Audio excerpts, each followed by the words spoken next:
வணக்கம். இன்றைக்கான திருமலா திருப்பதி அப்டேட். திருப்பதி ஏழுமலையானை இலவச தரிசன பக்தர்களும் குறுகிய நேரத்தில் தரிசனம் செய்யும் வகையில் திருமலை திருப்பதி தேவஸ்தானம் தினம்தோறும் இலவச தரிசன டிக்கெட்களை தினம்தோறும் மாலை 4 மணிக்கு மேல் திருப்பதியில் உள்ள திருப்பதி மத்திய போர் நிலையம் அருகில் உள்ள ஸ்ரீனிவாசம் காம்ப்ளெக்ஸ், திருப்பதி ரயில் நிலையம் அருகில் உள்ள விஷ்ணு நிவாசம் மற்றும் அலிப்பிரி நடைபாதை அருகே அமைந்துள்ள பூதேவி வளாகம் ஆகிய இடங்களில் தொடர்ச்சியாக வழங்கி வருகின்றன.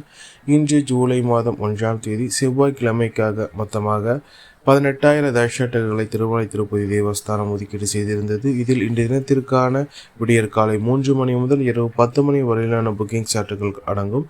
இந்த டிக்கெட்டுகள் அனைத்தும் நேற்று மாலை 4 மணி முதல் பக்தர்களுக்கு தொடர்ச்சியாக ஒதுக்கீடு செய்யப்படும் சூழ்நிலையில் நேற்று நள்ளிரவு 1:30 மணி அளவிலேயே இந்த தினத்திற்கான அனைத்து ஸ்லாட்டர் சௌதஷெட்டுகளும் வழங்கப்பட்டுள்ள சூழ்நிலையில் தற்போது திருப்பதியில் அனைத்து கவுண்டர்களும் மூடப்பட்டுள்ளது.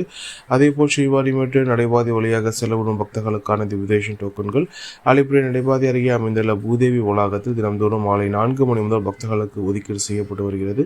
இந்த தினத்திற்கு மொத்தமாக 3000 தரிசன பக்தர்களுக்கு ஒதுக்கீடு செய்யப்பட்டிருந்தது. இதில் இந்த தினத்திற்கான மதியம் 2 மணி முதல் இரவு 9 மணி வரையிலான புக்கிங் சாட்டுகள் அடங்கும் என்பது குறிப்பிடத்தக்கது. இன்று காலை 7 மணி அளவிலேயே இந்த தினத்திற்கான அனைத்து ஸ்லாட்டர் சௌதஷெட்டுகளும் வழங்கப்பட்டுள்ள சூழ்நிலையில் தற்போது பூதேவி வளாகத்தில் அனைத்து கவுண்டர்களும் மூடப்பட்டுள்ளது. இன்று மாலை 4 மணி முதல் பக்தர்களுக்கான இலவச தரிசன டோக்கன்கள் ஆதார் கார்டு கொண்டு ஒதுக்கீடு செய்யப்படும் என்பது குறிப்பிடத்தக்கது.